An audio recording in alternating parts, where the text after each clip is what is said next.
My name is Lindsay Wesker. I work in the music programming department at MTV.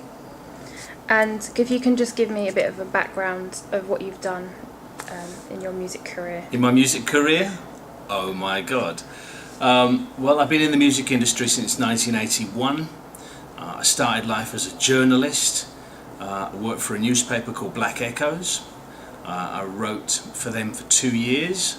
Then I joined record companies. I was at WEA Records, I was at A&M Records, and while I was at A&M Records I began DJing on Pirate Kiss FM. And when I left A&M Records I kind of joined the Kiss office. So I did my show, but I also kind of joined the office, and while I was at Kiss we put together an application to become a legal radio station. And in 1989 we got a license to move from being a pirate to being a legal station. And I was head of music at Kiss between 1990 and 1994. And when I left Kiss I worked for a few more record companies. I worked for some really interesting record companies. I worked for Mushroom Records and ZTT and Avex. And when I left those record companies, I joined MTV in 1999. I've created MTV Bass, MTV Dance, MTV Hits, and 14 years later I'm still here programming music videos. At the moment I program all the videos on MTV Bass and all the videos on MTV Classic 365 days of every year. And what are your inspirations in the music industry, and why you got involved in it? My inspiration to join the music industry was just music itself. When I was a kid, I used to spend my last penny on music. I spent all my pocket money. I begged, stole, and borrowed even more money to buy music. And I always have been a record collector. I'm going to ask you to name drop now and tell me who you've worked with in the music industry. Who I've worked with? I don't know. I mean, it's probably better to tell you the people who I've interviewed as a journalist.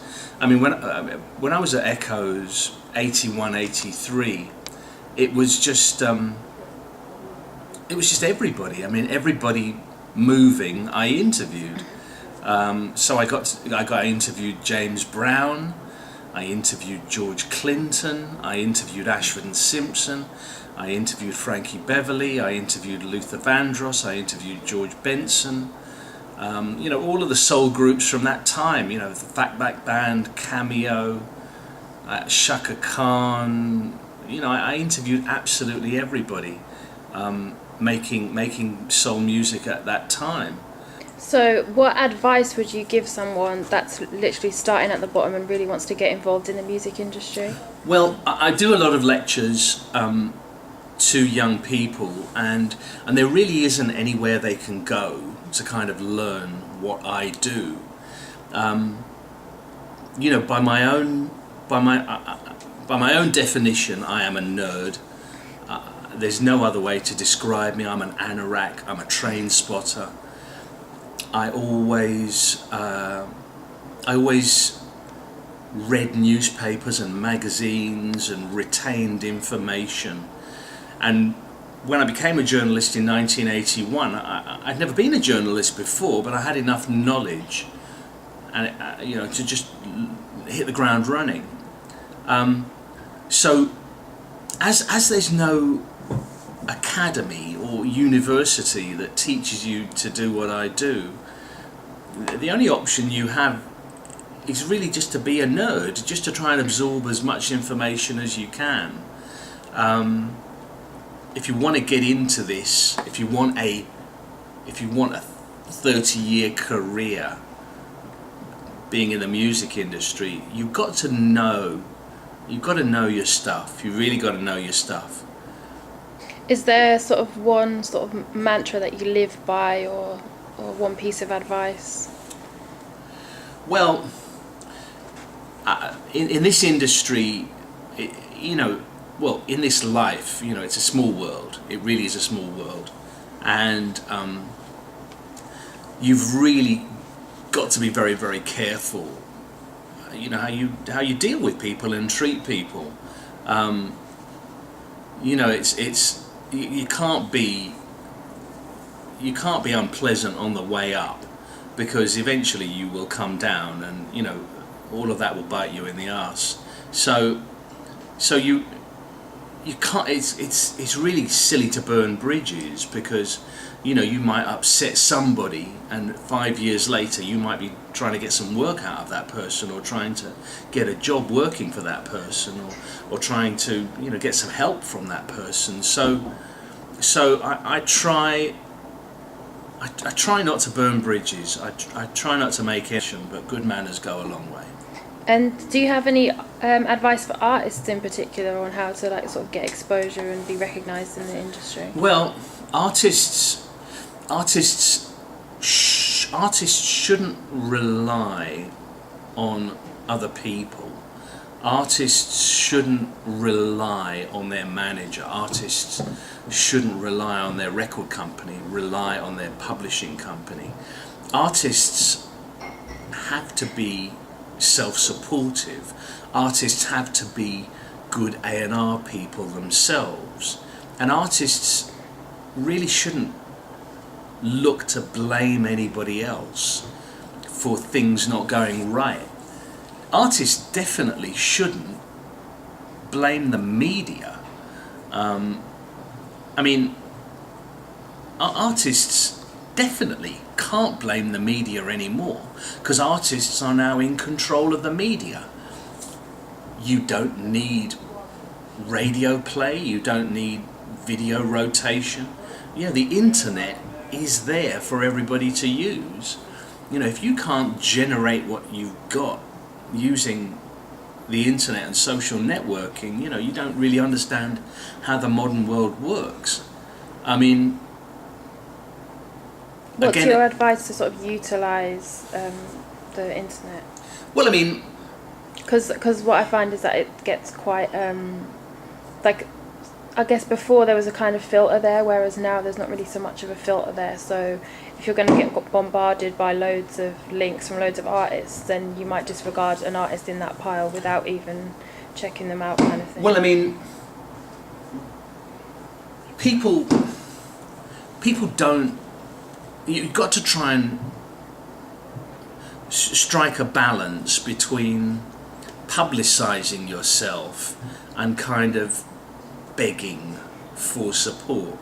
It's like, you know, you've got to, as an artist, you know, using the internet, using social networking, using all the modern media available to you, you can't just support me, come to my gigs, like my video, play my music, beg. You can't just beg, because it's like, it's just,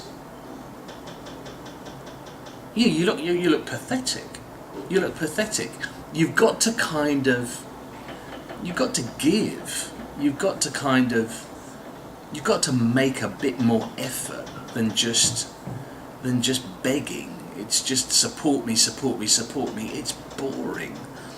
And what's the greatest achievement that you've had so far in your career? My greatest achievement, I guess changing the radio landscape with the launch of KISS. I mean, there was a feeling that KISS was run by amateurs and that all the presenters were kind of people who couldn't really string a sentence together. So, you know, it was great to kind of dispel that myth that the people from the pirate radio community were amateurs, didn't know what they were doing. You know, we changed the radio landscape, and I think we also altered what pop music is. You know, when I started out in the music industry, British black music records wouldn't get to number one in the pop charts, and in recent years you've had Dizzy Rascal, Tiny Temper, Teo Cruz, Tinchy Strider, N-Dubs. You know, you've had British black music at #1 in the pop charts. So I think as a result of what Kiss did, the definition of pop music has really changed. Definitely. So, what is your ultimate goal that you haven't yet achieved? What's your legacy that you'd like to leave behind in the music industry? My ultimate goal is to